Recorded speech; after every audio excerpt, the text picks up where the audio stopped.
Kisruh harta warisan almarhum Dedi Yuliardi Asyandi alias Dorce Gamalama kembali mengemuka dan memanas.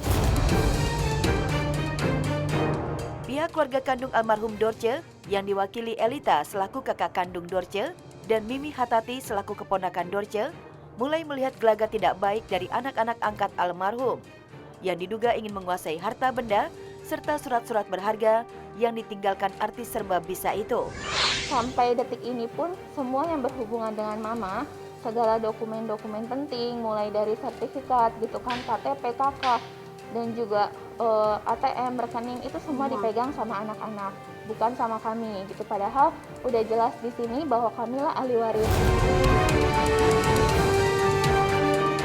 Anak-anak angkat ini kan istilahnya orang lain ya gitu. Kita ini kan saudara sekandung, suka tidak suka, mau tidak mau, kami ini adalah saudara sekandung. Tapi dia pernah bicara, kan semua harta gue udah dinotariskan, sudah gue tulis katanya. Tapi dia nggak nyebut untuk ini di mana, untuk ini, untuk dia tidak nyebut. Tapi itu sudah, misalnya kalau untuk hukum yang benar ya itu yang tertulis, beliau yang tulis. Selain mengklaim sebagai ahli waris yang sah, Elita dan Mimi juga mengungkapkan ketertutupan kubu anak-anak angkat almarhum Dorce yang tidak mau membeberkan harta serta uang yang terkumpul pada saat Dorce meninggal pada 16 Februari lalu. Padahal ada tagihan hutang almarhum Dorce yang ditagih kepada Elita dan Mimi. Hari itu kita membahas memang soal hutang piutang Mama yang memang belum terselesaikan, supaya ada kecocokan antara kita dan juga anak angkat gitu.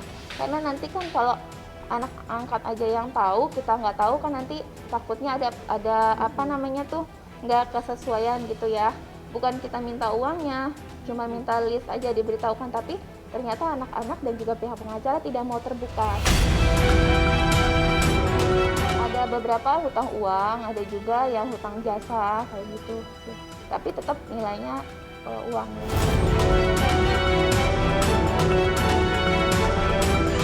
Warisan Dorce menjadi bola panas yang bergulir di antara saudara kandung dan anak-anak angkat Dorce. Masing-masing kubu telah memakai kuasa hukum untuk bisa mendapatkannya. Kubu saudara kandung pun meminta kepada mantan kuasa hukum Dorce untuk segera membuka surat wasiat almarhum, tidak usah menunggu setelah 40 hari kematian Dorce. Mereka pun siap jika masalah itu berlabuh ke ranah hukum. Nah, dari itu kami kepinginnya lebih cepat aja, itu lebih baik. Tidak perlu menunggu 40 hari karena kami di sini tidak akan mengambil hak siapapun, kami hanya memperjuangkan hak kami. Amel itu ngancam kita, silakan panggil pengacara, silakan panggil polisi, kalau perlu ke pengadilan. Karena mereka juga sudah pakai pengacara, ya otomatis kami juga mau tidak mau tetap harus pakai pengacara juga supaya imbang gitu, kan yang mengerti hukum.